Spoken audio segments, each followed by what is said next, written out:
I just finished rereading Twilight New Moon by Stephanie Meyer, and there's only one thing I can say. I'm Team Jacob.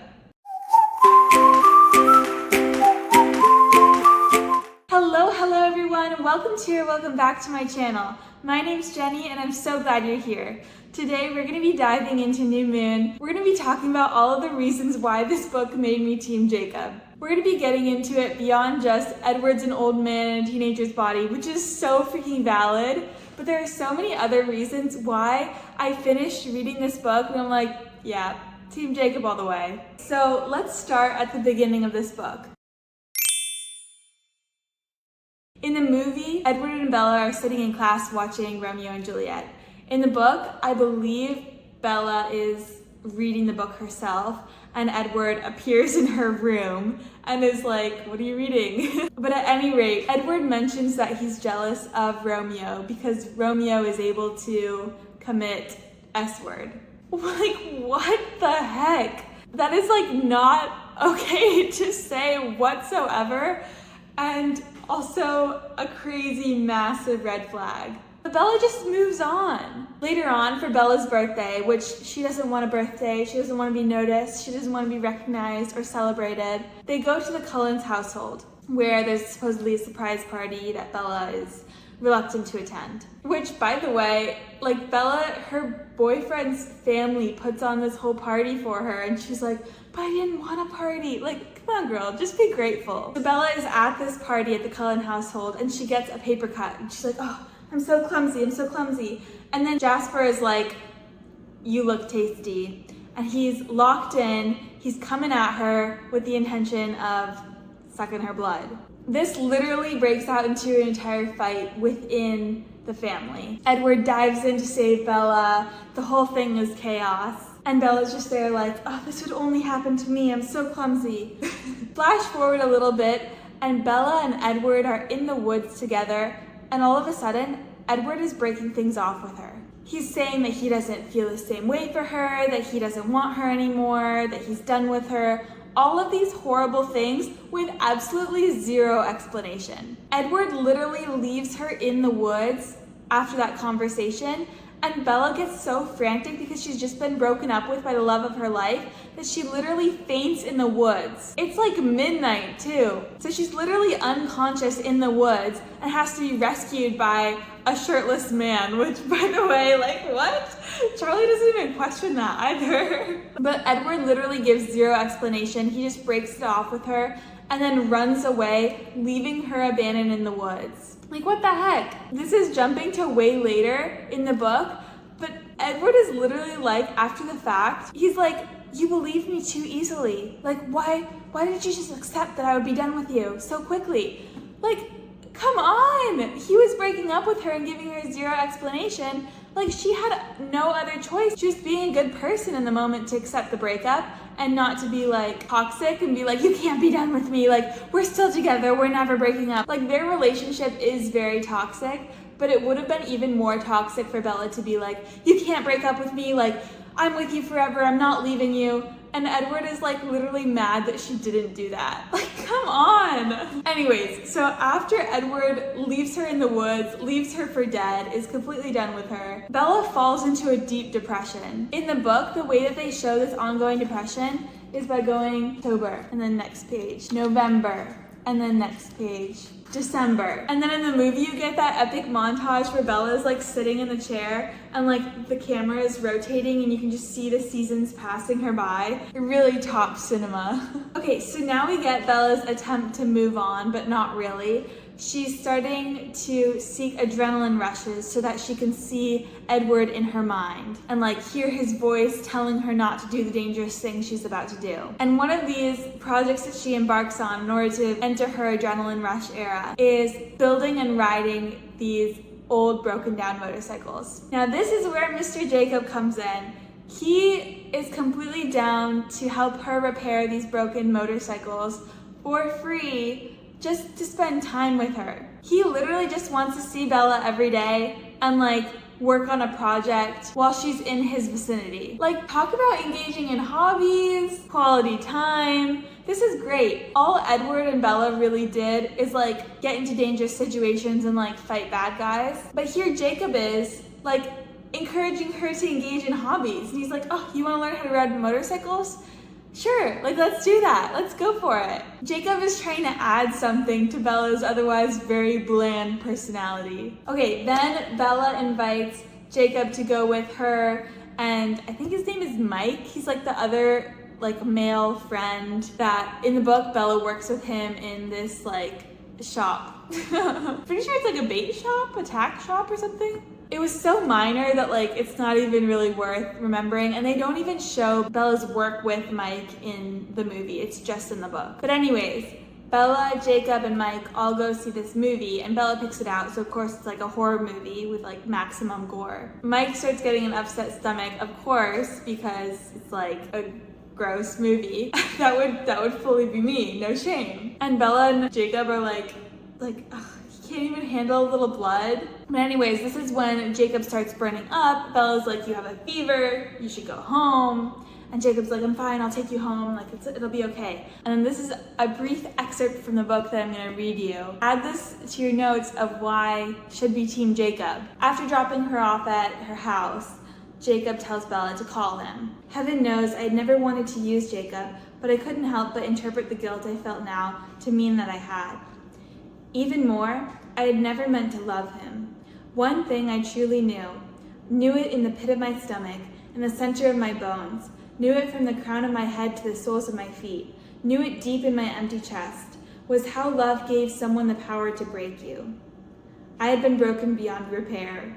Come on, Bella. You're what, like 18? But I needed Jacob now, needed him like a drug.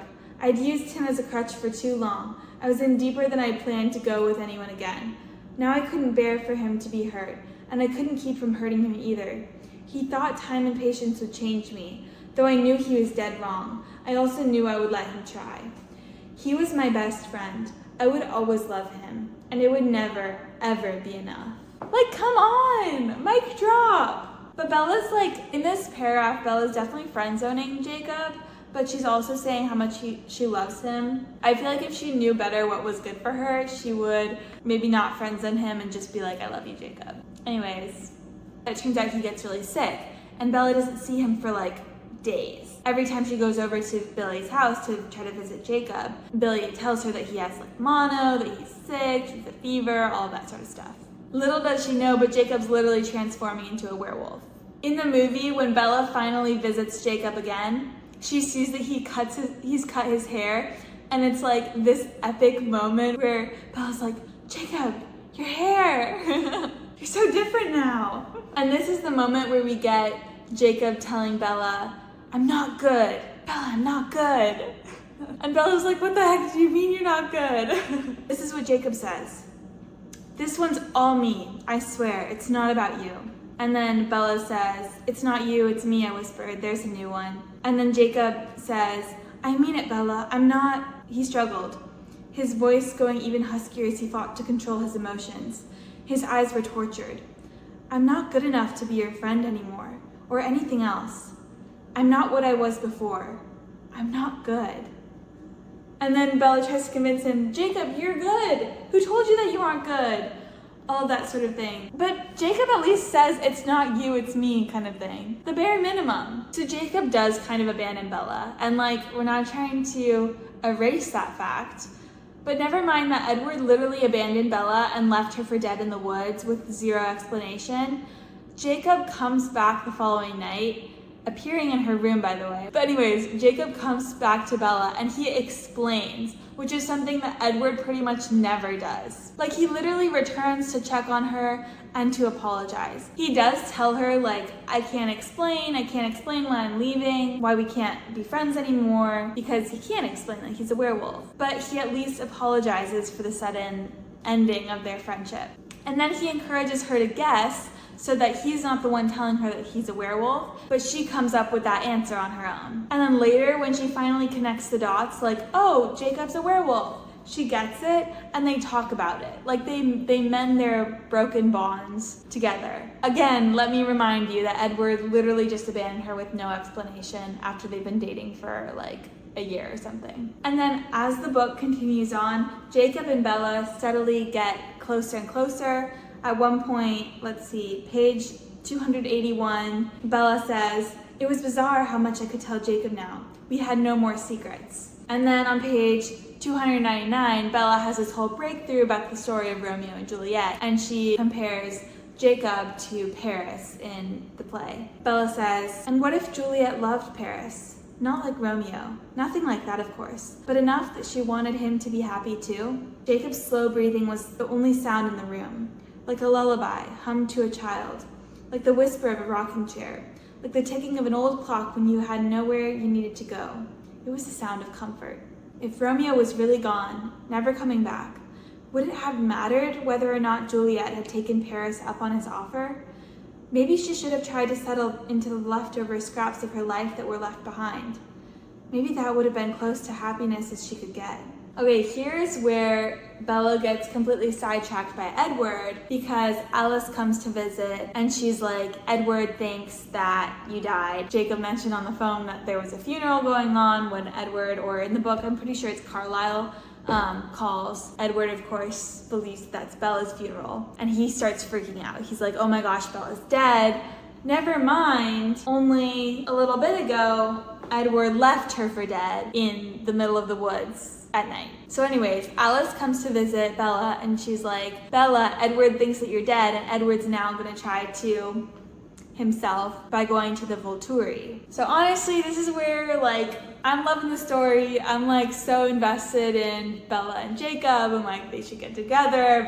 Jacob's so good for her. Bella was in such a deep depression when Edward left her, and now Jacob is like saving her, and Jacob and Bella are engaging in new hobbies together. He is a positive light in Bella's life. At one point, Bella calls Jacob her son and says how everything revolves around him, and he just brings so much light and positivity to her life, versus Edward is always like so sullen and withdrawn. So anyways, Bella travels to Italy, there's the Volturi, yada yada. You can read the book if you're Team Edward. I'm sure you're gonna be loving this, but I personally am not, so I was like blah blah. So instead of talking about the last third of the book, I'm just gonna move to some other Team Jacob points. I think something that's really worth mentioning is that Charlie is Team Jacob. Like Charlie, Bella's dad, is one of the only characters in the entire Twilight saga that has a fully formed prefrontal cortex, and he is Team Jacob. He is actively encouraging Bella to hang out with Jacob,